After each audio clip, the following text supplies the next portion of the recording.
Hi there, welcome to Unscripted with me, Grace. Thank you for making time for us. Today our conversation is a sensitive one, but a very real one. And the story is about addiction, or at least a conversation today. And a quote I found says, "Never underestimate the strength of a recovering addict. They've walked roads you couldn't imagine."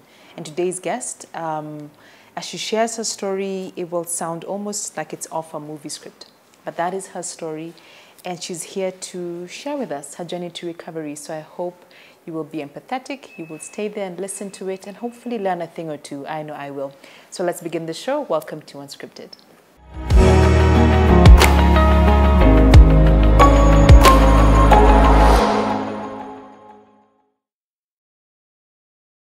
Hi there, welcome to the show. Thank you for making time for us. With me is a special guest, Carol. Thank you for coming on the show. Thank you for having me. In the midst of all that's happening and maintaining social distance, how are you doing in this season? Not so good, not so bad. Yeah. But I'm hanging in there. As we all have to. Yeah, I guess, yeah. this season. But God is faithful, so everything is a step at a time, a day at a time. Yeah. So let's go back to the beginning. Who is Carol? Where did you grow up? Your fond memories. Your last name is very famous. We know many people from your family. Caroline? Yeah. Kagia? Yeah. Take me back home to where you grew up. I'm born and bred in Ngong. I come from a family of five siblings. I'm the oldest. So I'm a farm girl, let's just say. Yeah. Nairobi is like going to outside the country somewhere. What else can I say? I'm a mom. I'm a mom of two. My son is 14 and a half. My daughter just turned 5 recently. My fondest memories growing up were, my dad used to take us to Mombasa when we were small. We used to drive all the way to Mombasa, and then he'd play country music, Kenny Rogers, Jim Reeves and all that. So I've grown up knowing all the songs of, especially somebody like Kenny Rogers. So when he passed on, it was so deep for me, and I was playing all his songs on YouTube, and my son thought I'd gone crazy. But yeah, those are some of my fondest memories. And how was it growing up with, your brother from the music industry and your sister, radio? Are they always like that? Did they always like music? Yeah. And radio? Oh, really? We've always liked music. I know my sister. My sister, the one who was on radio, had always loved radio. I see.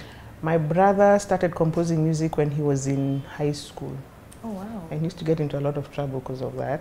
So you witnessed that what they are today, growing up, you saw it happening. Yeah, but you see, because we grew up together, you don't see it like it's a big deal. They're just your siblings. Only that when you go out now and the world is like, and you're like, okay, sawa. Kumeki tu wanafanyanga. It's for real. Yeah. But I guess even for you, I guess the creative gene is in all of you. You also went into communications and... I went into communications, and I discovered at a young age that I'm very good at very many things. Oh, is that so? And I think that is what threw me into a, spiral. Yeah, because you don't know where you fit in. I see. Yeah. It's only now, with my alcoholism and addiction, that's when I realized I'm actually very good at public speaking. Oh. And you didn't know this before? I didn't know. Because I couldn't even stand in front of a crowd and You were shy? I was shy, and my legs would just give way. You said you've battled alcoholism and addiction, yet you grew up in a very strict Christian home, so to speak. Yeah. How was it growing up in that setting, and then addiction? How did that happen? How do you marry the two? On Sundays, my dad used to take us out after church. There was a place called Shade in Karen. Yes. And I would always wander into the bar.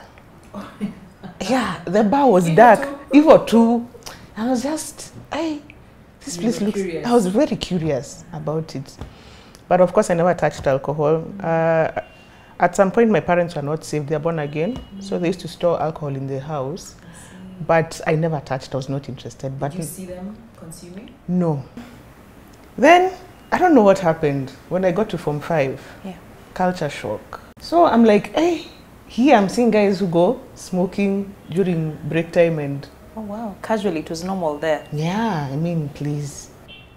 I made friends with some girl who introduced me to cigarettes, and Then I got into alcohol later. But cigarettes, I got addicted very fast. Because by the time I was finishing my A-levels, I was doing like up to 2 packets a day. And then alcohol, my first stint with alcohol was in Form 5. And it was a whole bottle of wine, 250 ml, 12%. Just in one sitting? I drank it and I didn't get high. And this is the first time you're having it? Yeah, this is the first time I'm taking alcohol. So your tolerance was just... high from the word go. So I remember this chick is the one who gave me that alcohol, and I went home and I took it. At night when everyone is dead asleep. In the house? So I consumed this whole bottle and I feel nothing. And I'm so disappointed. The following day I go and tell her, you chick, Kwani, what is this you gave me? You played me. You played me here. She tells me, then you have a problem. Clearly, a whole bottle, you felt nothing. I felt nothing.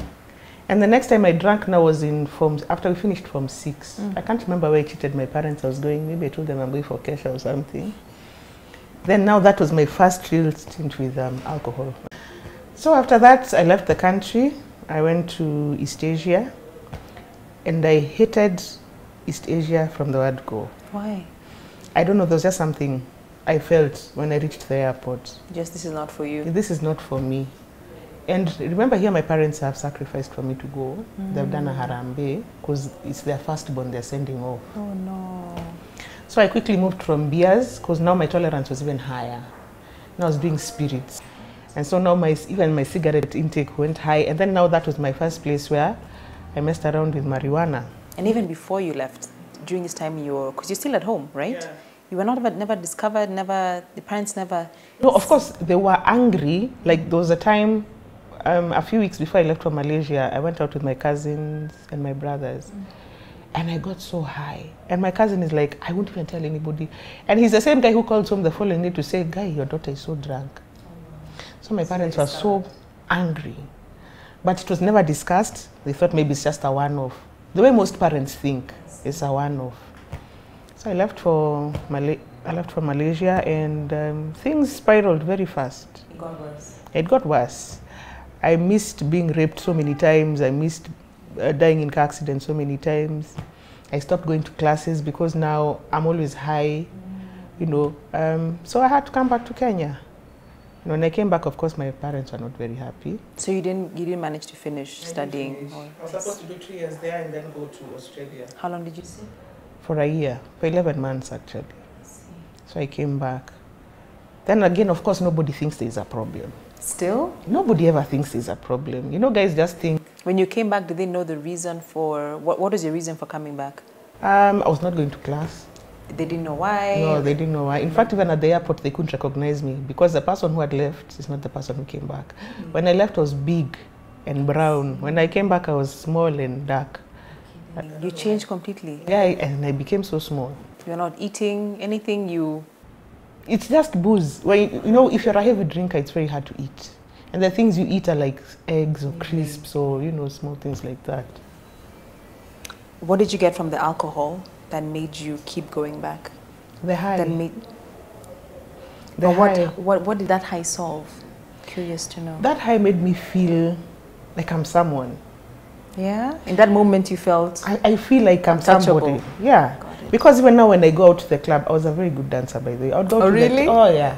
I would go to the club and I'm the one. You would dance out everyone. I'm happy. Yeah. I felt good about myself because growing up, I always had this, I was a sad child, I would say. Yeah, so this discovery that I can actually feel good and I'm like, wow, this is new. I like it. This is the first time you felt good. Yeah, and I want to stay there. I want to stay there. So, so I came back here. Then I did a double diploma in marketing and in public relations. So you managed to continue? And those 3 years I was good. Oh really? Until my final year. My final year is when I conceived my son. I was born when I was just about to finish college. And for me that was a shock because... Did that change things for the better? No, in fact, I was in the choir at that time. I was in our church choir. Oh, so you were still practicing church activities? Yeah, I was a very good girl in those 3 years. Oh, I see. Within that. But towards the end, now things started changing. So when I realized I was pregnant, I quickly moved out of the choir. And I started running away from home and hiding. And my drinking became worse. So you resorted to drinking to deal with what has happened? Yeah. So my drinking and my smoking became worse. Now I was smoking these cheap cigarettes. And I was always out somewhere. I don't even know where I used to get money, but I was always out with some friends somewhere in Rongai, Nakuru, I don't know what. Until towards the end when I couldn't hide my pregnancy. I've been out drinking with my brother the night before, somewhere in Karen. No one noticed during this time? I used to come from wherever I've come and go straight to my bedroom. So you're not interacting with people? I was not interacting with people. But my sister, one of my sisters, mentioned to me she was pregnant. That she was pregnant? She was pregnant. Yeah. But I never told her I was pregnant. We were pregnant at the same time. Yeah. So when I got my baby, she was so angry because she felt I told you and you didn't open up to me. Why didn't you open up to me? And I'm that kind of a person. By the way, I can die with a problem. That's how I am. It's very hard. It's a firstborn thing. Yeah, it's so hard. I can die with an issue and you'll never know. So we were out drinking with my brother the day before, and he tells me, "Hey, why do you look so big?" I told him, you are high. You were seeing your own things. So we drank, we were drinking our gin. We took a mat, we went home at around 7. My dad opens the door, he's so angry because he's seeing the two of us are high. I told go to bed. So we went to bed. So at about 3 in the morning, because he used to live in the main house, I go and tell him, go and wake daddy and tell him I'm not feeling well. I don't know what's going on. My back is cracking. I can't sleep, I can't do anything. I put my mattress on the ground, nothing. So innocently he goes. So instead of my dad, it's my mom who comes. And she asks me, "Jerry, are you pregnant?" Because she had been told. And she had asked me before and I'd said no. Really? She'd been told you're pregnant? Yeah. Who my told her? Ladies in the church. You know, women in the church. So I told her, "No, I'm not pregnant." That time now, you can't hide. Yes. She just laughed. But you still said, "No, I'm not." I still said, "I'm not." So she went and woke my dad and told my dad, "You take her to the local dispensary." It was a clinic. There's a clinic. And she knows at this point, indeed, my daughter is pregnant. Now. So she goes and, I'm taken to the clinic and the doctor tells me, I'm taken into a room and I'm told I'm dilating. I have no idea what dilating is. Because you're how old at this time? I'm 25. I've never gone for prenatal. I've never gone for anything. So throughout, were you in denial that you were carrying a child? Yeah, I was. I even used to try and tie my stomach. That's how bad it was. So, in the next room, I'm hearing my dad being told, "Congratulations, you're going to be a grandfather." So what did your dad do? "Grandfather to what?" "Your daughter is giving birth." He asks, "Which daughter?" "The one you brought here." So he had no idea? He had no idea. Oh no. He was clueless. So he went home and told my mother, "Now, congratulations, you're going to be a shosho." And he slept. Oh wow. So my labor was so intensive, it was 26 hours. Because I had so much alcohol in my system. So at some point my son had to be suctioned because the two of us almost died. Yikes. Now I understand how easy it is to die during childbirth. You don't even feel it. It just happens. It just feels like a nice sleep, a nice deep sleep. So my son came. And a few months later, I joined a media house. Now working in sales. And now that is when I started getting predictable income is when it became worse. Things changed. Let's take a break. I can see your daughter's in the room. She wants to talk to mommy for a bit. So stay where you are or go wash your hands and come back. We'll be right back with Carol. Don't move.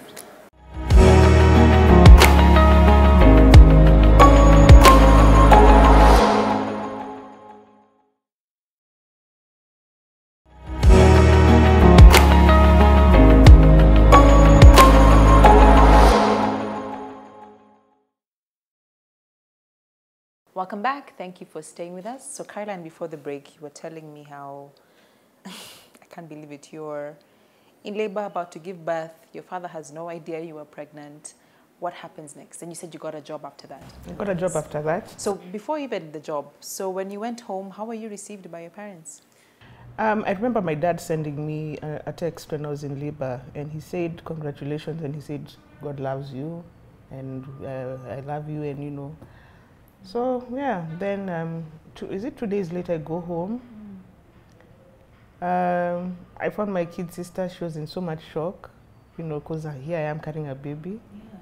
Then I've been put into a room now to stay with my son, and my dad comes and looks at him and says, "Wow, he's so handsome."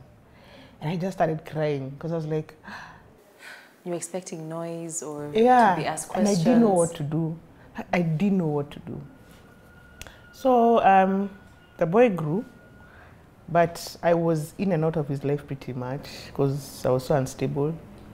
When money checks in, Caro is nowhere to be found. So where was baby at least? With my parents at home.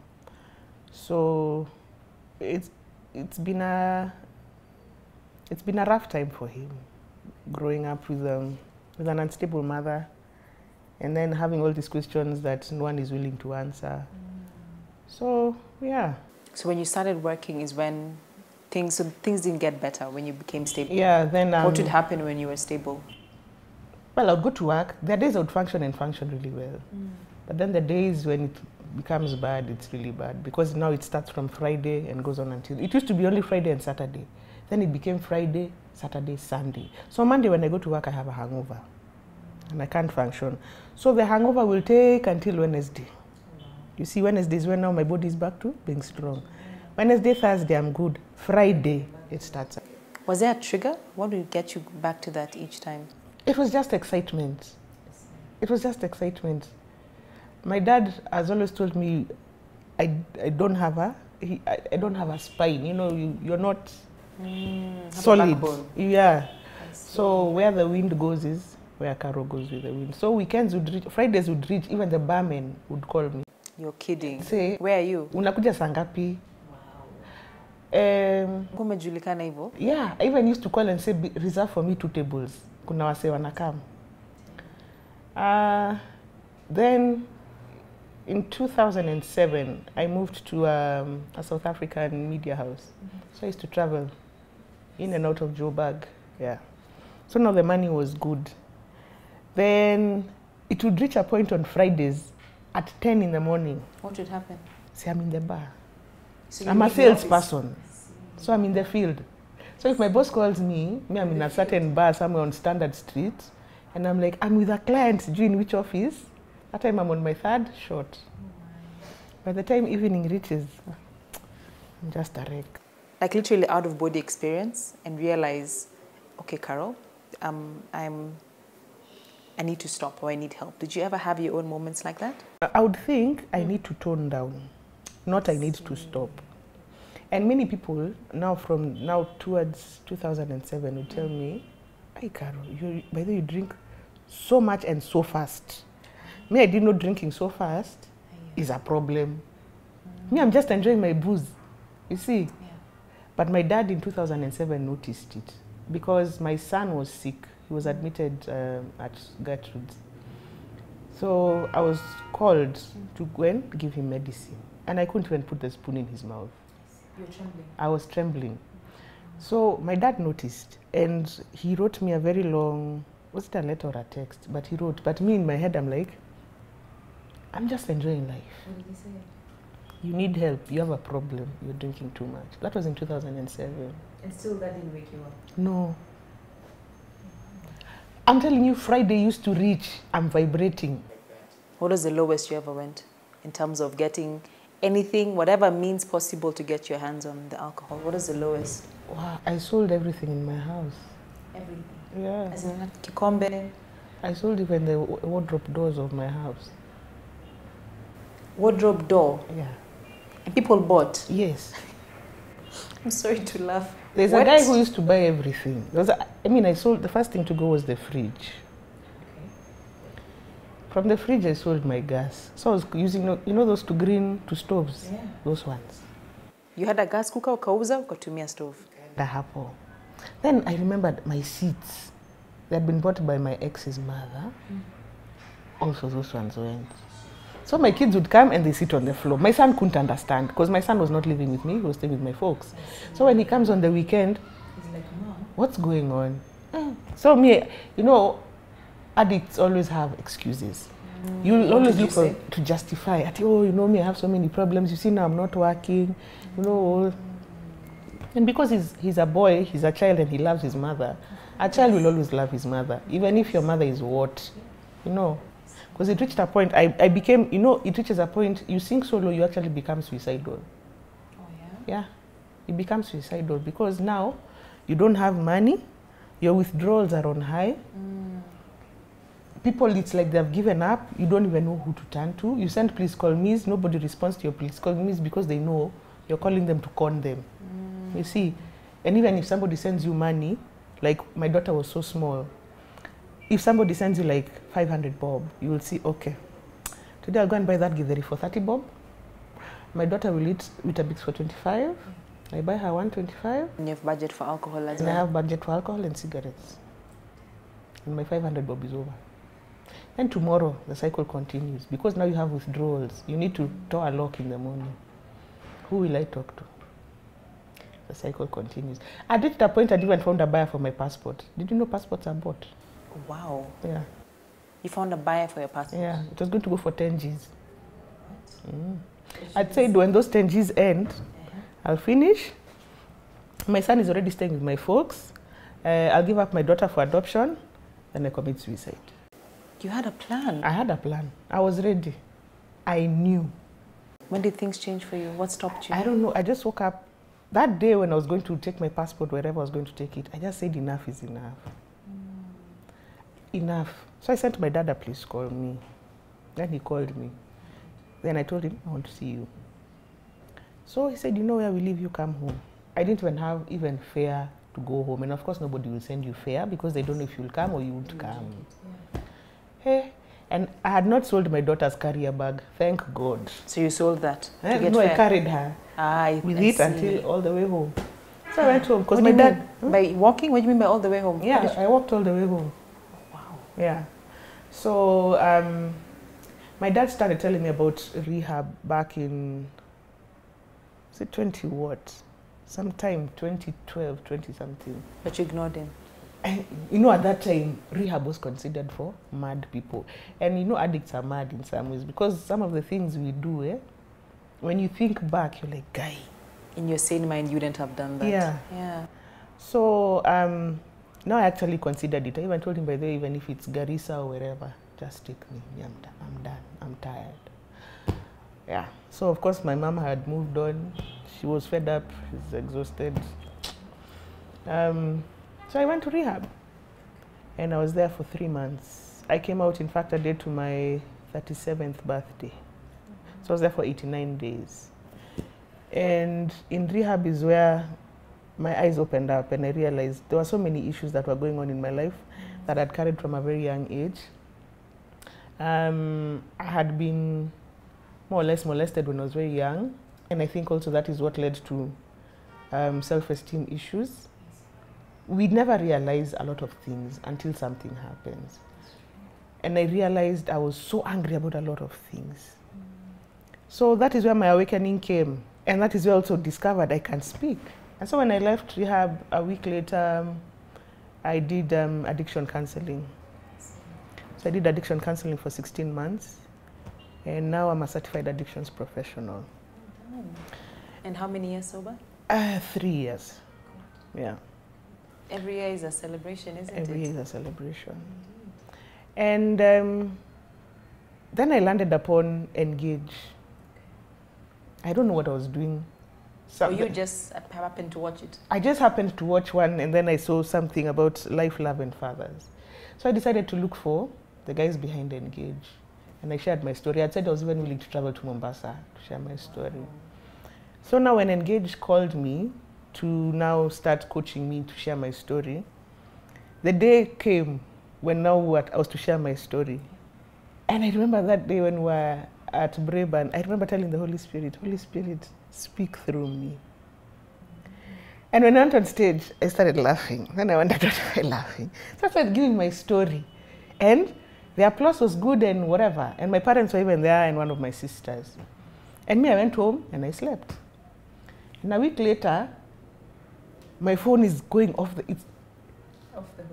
crazy, as in my phone has never rang like that. I'm being told, you know, you're trending. I'm asking what is trending. I had to check YouTube. Hey. For me now, that one opened doors. Yeah? Because I started now getting called. To speak. To speak. Just to talk to people, newspaper articles, stuff like that. So. And here you are now. And here I am now. Thank you. Somebody here called Masin Choki really looked for me. I saw something she had written on Facebook. I said, now what is this, surely? I had given media a break. But here I am, with a beautiful Christmas salon. No, but stop. In fact, on that note, let's take a short break. I think the lesson herein is, who would have imagined your, like you said, your calamity or your down moments or your low moments end up creating this, your purpose or your new lease of life. Yes. So when I wasn't kidding, take a short break, then we come back and continue this conversation. Stay right there, we'll be back.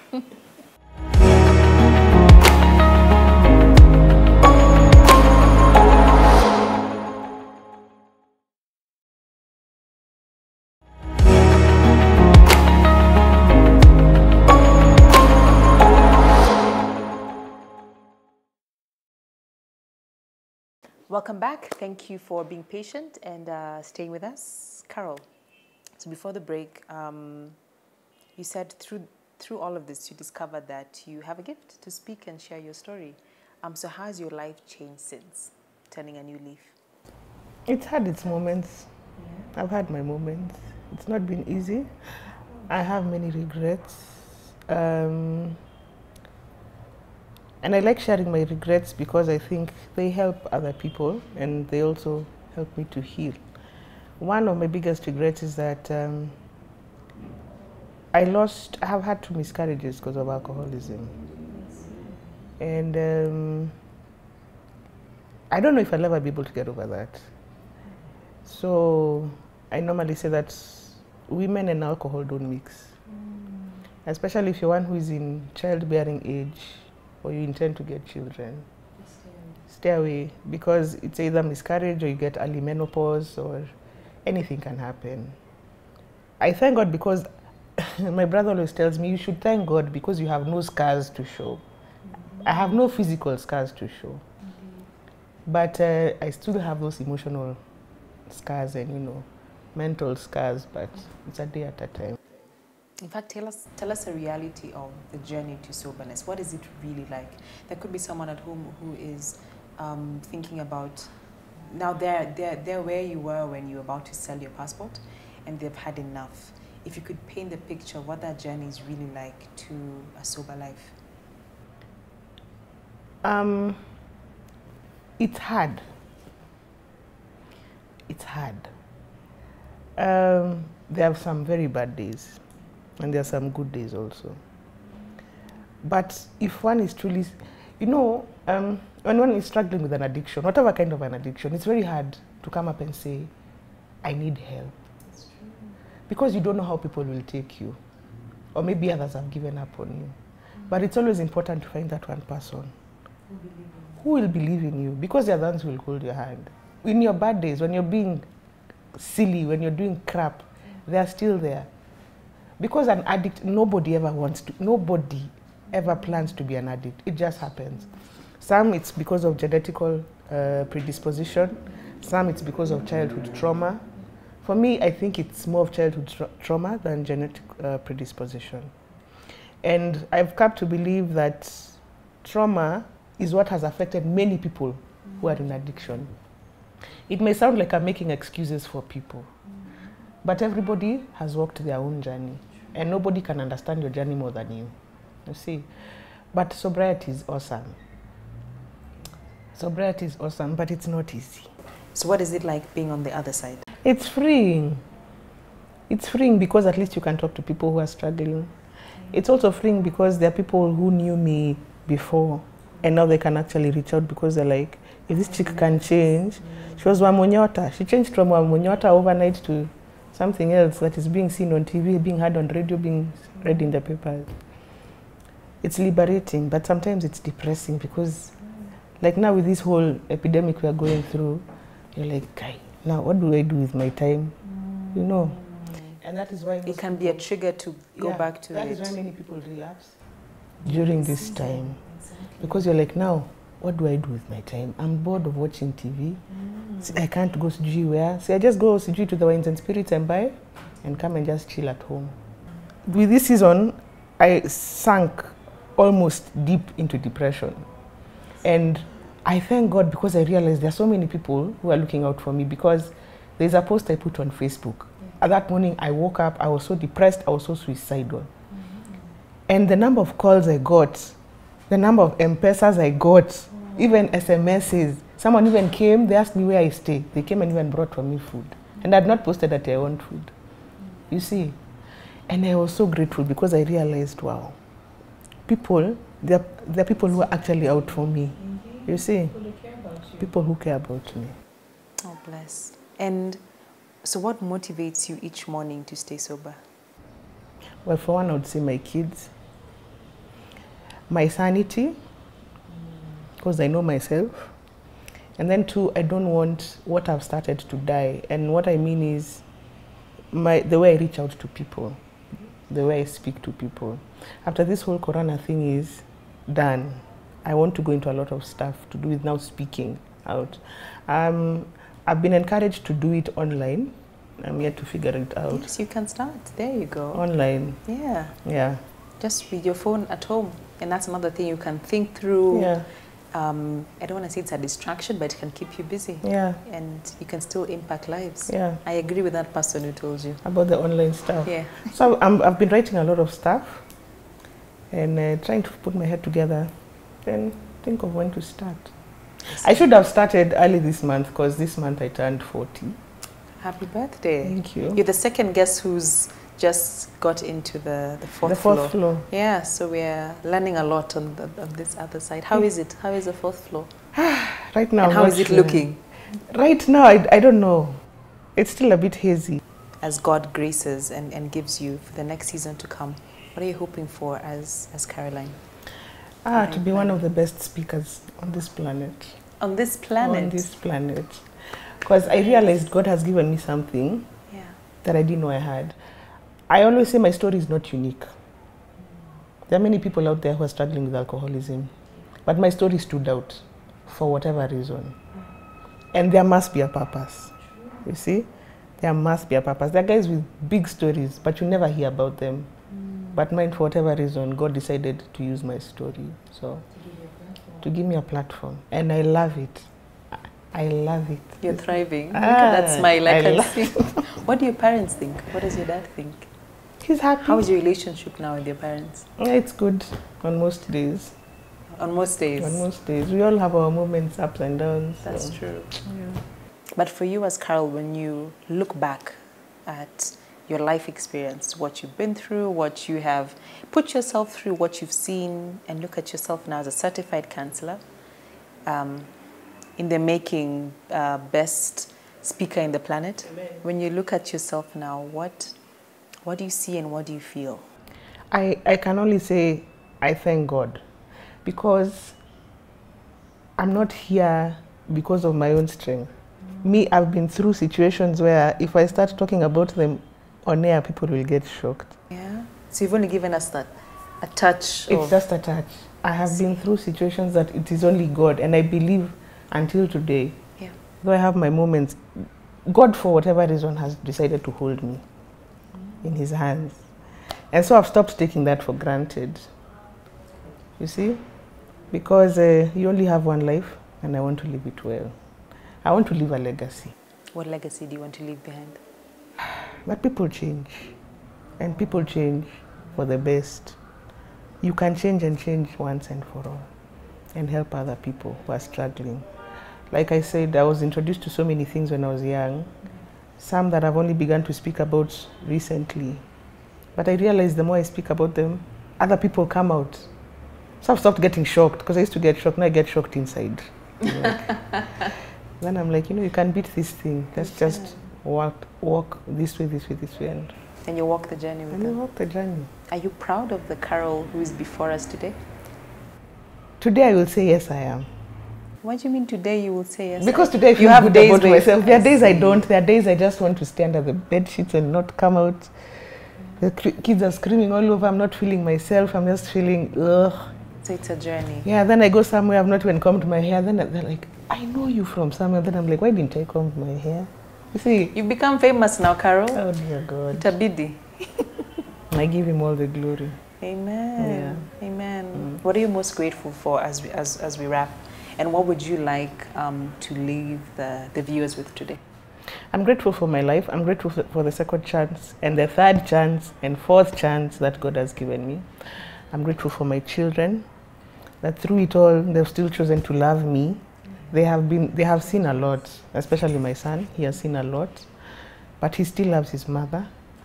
There are days I feel guilty as a mother. I don't know if most mothers feel guilty sometimes. We all do. We all do. It's not only me. We never feel like we're doing enough. Yeah. It's a thing. Yeah, so I'm grateful for my children. I'm grateful for my family. I'm grateful for my support system. I have some friends who hold on to me like they've refused to let go. So I don't take them for granted anymore. And I'm grateful for being here and for having the chance to share a little bit about my story. So what would you tell someone at home watching who is a recovering addict or is still in that place of they can't let go of the bottle? What would you tell them today? It's a step at a time. If you are okay, I know there are people who say you can quit cold turkey. It's not easy for everybody. If you're doing 5 today, do 4 tomorrow. Do 3 tomorrow. But for goodness sake, seek help. Talk to somebody who has been in that line and is stronger than you. Because we are not strong, by the way. Addiction is, relapse is possible. And it happens, you see. But if you seek strength from somebody who's been there, then you're able to walk this journey. That person who has been through addiction will not judge you because they were in that hole. I used to laugh at people who used to pee on themselves when they have taken too much or they are sleeping in the sewage or sijui what. I used to say, siache, until I became one of them. It humbled you. It humbled me. Yeah. Even now when I look at people who are I don't. Yeah. Because I know it can happen to anybody. That's true. It can happen to anybody. So addiction is real, but recovery is also possible, and it is real. You just mentioned relapse can happen to anyone. Do you have moments where you fear you can relapse? Yes, I do. Especially when my mind is in a state. You don't have money. You don't know where your next meal is coming from. But you're thinking, Aki, if somebody sends me that 200 bob, you just might buy out. I might just buy that. So it can happen to anybody. And as much as we boast about being in recovery, because we say we are in recovery, you should never be too confident. You should always have a support system around you. You should always have a support system around you. Thank you for shining light and sharing your story and just highlighting the road to recovery. Have a support system and seek help. Yeah. Don't be afraid to seek help. I think that's the one thing that holds us back, but don't be afraid. All of us have something we're dealing with. Yeah. Seek help. Thank you for sharing your story, Carol. Thank you. We wish you all the best. May you flourish and just grow in your 40s and enjoy it and thrive. We wish you all the best. We'll be looking out for your speaking engagements. Thank you. And may you be the best in the planet. Thank you so much for sharing that. Thank you for watching at home. Do take care, stay safe, stay well. God bless you. Good night and see you soon.